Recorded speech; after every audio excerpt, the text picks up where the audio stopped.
Zika no more. This from the Executive Director of the Caribbean Public Health Agency, Dr. James Hospedales, who said over the last 12 months there have been no reported Zika cases in the Caribbean. Sherilyn Lewis reports. It's safe to say that the Zika virus is no longer a worry for persons living in Trinidad and the Caribbean to a large extent. In fact, the Category 1 warning for TNT for Zika virus is also no longer a cause for concern. That right across the Caribbean, despite intensive monitoring, there are no cases of Zika being reported for over 12 months.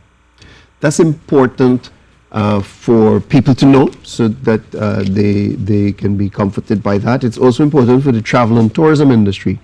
You see, the international system classifies us until now as Category 1. Dr. Hospedales said with respect to the virus, if you got it before, you can't contract it again, and he doesn't see it affecting the Caribbean for some years to come. Circulation in the Caribbean has pretty much stopped.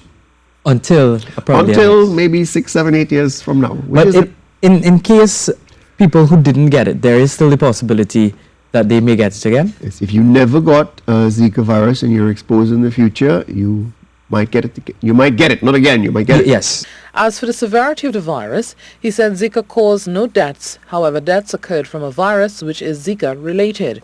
There are some deaths that are called Zika associated deaths, especially in some older folk. Zika also, beside the birth defects, it was also responsible for something called Guillain-Barré syndrome, which is a paralysis.